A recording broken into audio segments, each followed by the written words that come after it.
Hello and welcome, this is the Prussian Prince with another video that's a part of the multiplayer guide series that I'm making.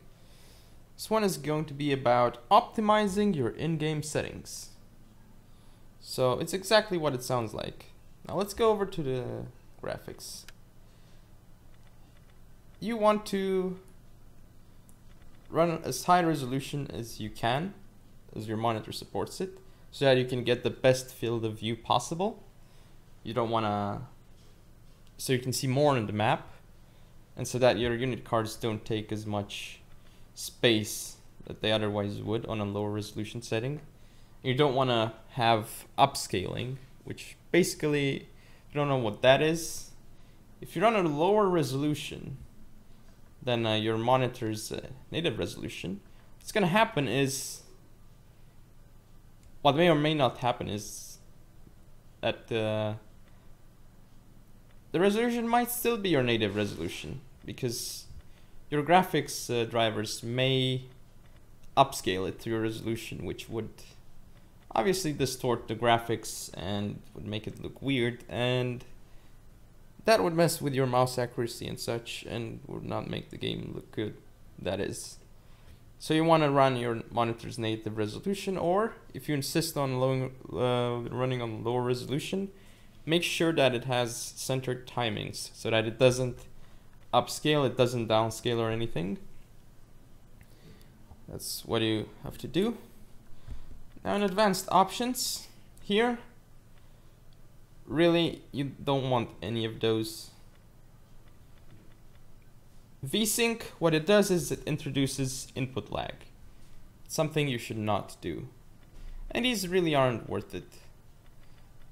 Unless you really want to, because they take so much performance, and you really need at least 60 constant FPS to be able to play properly in a competitive manner. What else is there that you need to make sure of? Well, you should probably run higher particle effects, just so you notice arrows easier and such. Shadows, unnecessary, but I prefer to have them on medium. Any higher and they would consume a lot more resources. However, you should run them higher or off in case you get a lot of shadow flickering.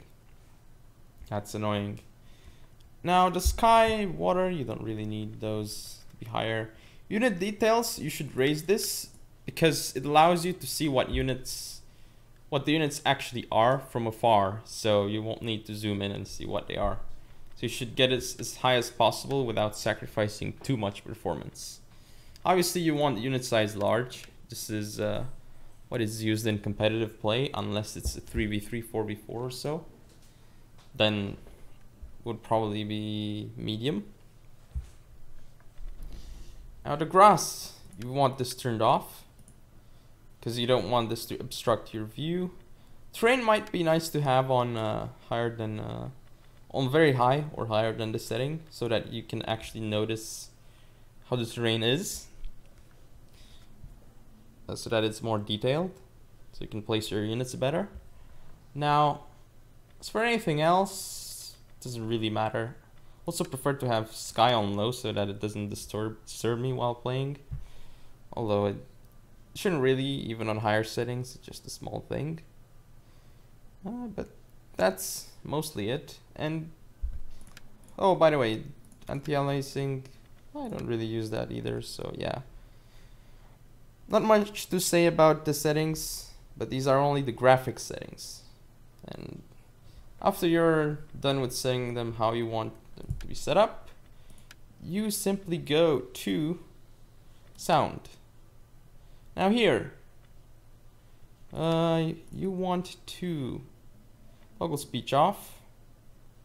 Effects, you want them higher than music, obviously. You want to toggle off music, because this could be distracting. Obviously voice chat settings, probably won't really need them, so you can ignore them. But music is important to have off. Speech is optional. Now, what else is there? We've got... First, let's go through battle interface. You want floating flags on always, flag scale. I prefer to have it max. Then for display, you should have all of those on, really. And unit utility expand mode always. This is very important because this shows you basically the info when you hover your cursor over some units, like what stats they actually have. So it's very important. Left click unit drag. It's also pretty important because what this means is you can select your units, right? Once you select them, if you keep your cursor over at least one of the selected units, and then hold down the left mouse button, after a while, which is determined in your preferences file, of holding it down, you can simply move your cursor anywhere on the map, and then you'll see where they'll be positioned if you stop holding the mouse button. So essentially that's what it does. It's gonna move them and keep them information. And it's something that I like, but it's not easy to get used to as this wasn't present in previous Total War titles. But it's a good feature. Unit card man count, obviously very important. You should have it on so you can see how many men are just by looking at the unit cards. These are also very important here. Help markers, whatever, not too important, but you should still have it on. This is pretty much it. And here comes the more difficult part. It's going to be highly preferential too. If you go to controls, first let's look at this part of the screen. You've got two camera types only here, but there's also unrestricted camera, which you cannot enable from within the game. You have to change preferences file, and you have to look for a line called something like default camera type, and I believe the value that you must introduce there is 2.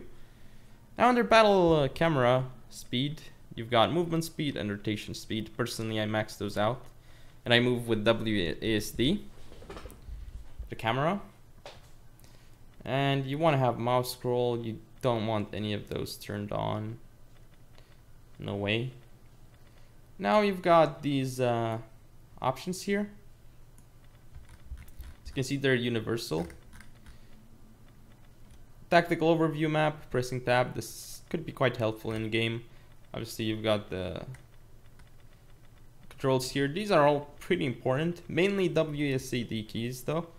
Q and E could also be potentially helpful in some cases if you want to rotate and you don't want to use the mouse for that. Of course, these over here, not really useful. Well, besides backspace for canceling orders and selecting all. Other than that, really not much use unless you want to chat with Y. And F5 for pinging. Anyway, you've got campaign. Not really useful here. There's nothing that would be useful. But you've got battle settings, and these are all very useful. You must remember these two for grouping. And essentially there are two types of groups. Locked groups and unlocked groups. Locked groups means that the units, if you move by pressing and selecting all the units in a specific group, and if you move that group, if it's a locked group, it's going to remain information wherever you move it, if you move it with the right mouse button.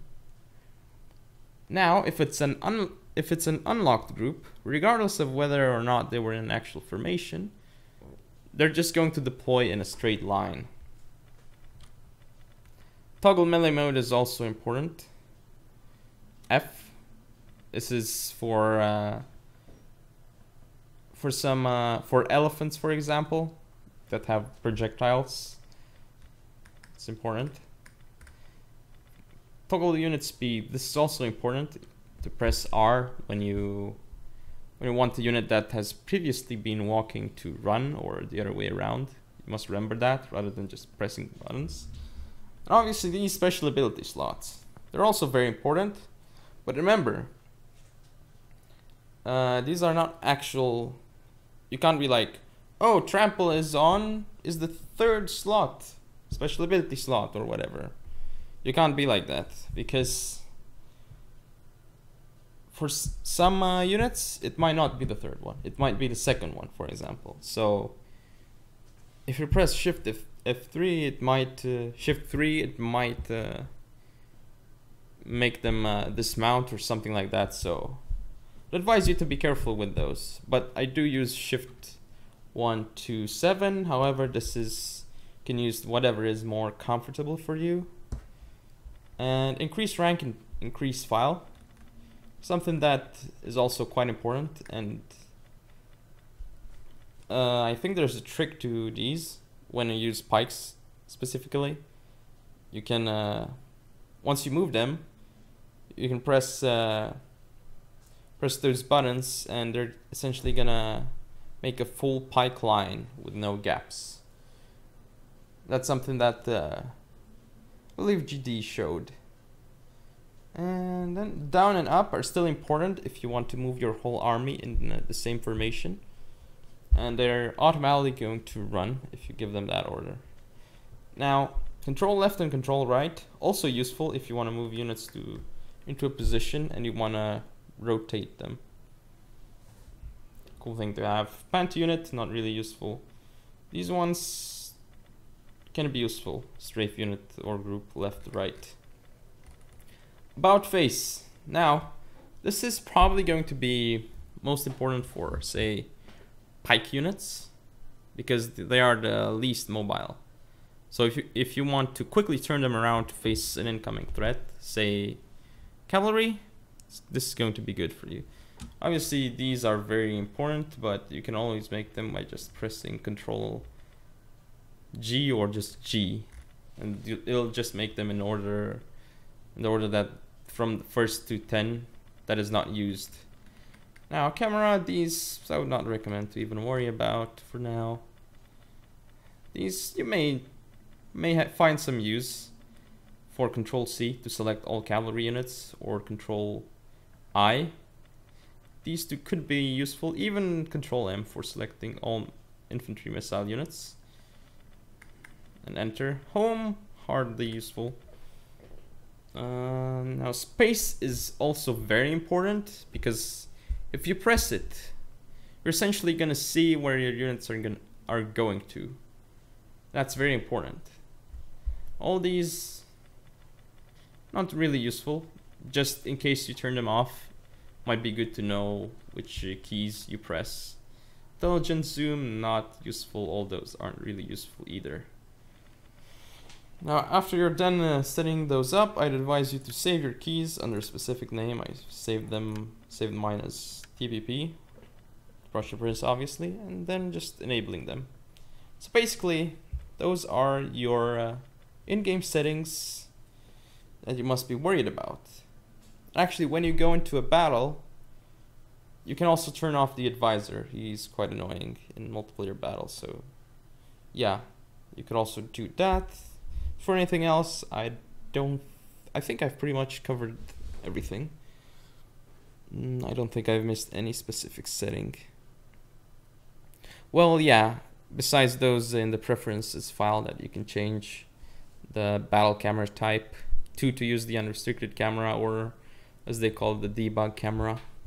And also there's the left click drag move delay that you can change in the preferences file. That refers to moving units in position in the same formation that they were originally in, without having them be in a locked group or an unlocked group even. But anyway, that was it for this video, so hope you guys enjoyed. If you want to see more, don't forget to comment, rate, and subscribe. Follow me on Facebook, Twitter, and Google+. Share the video, and see you next time.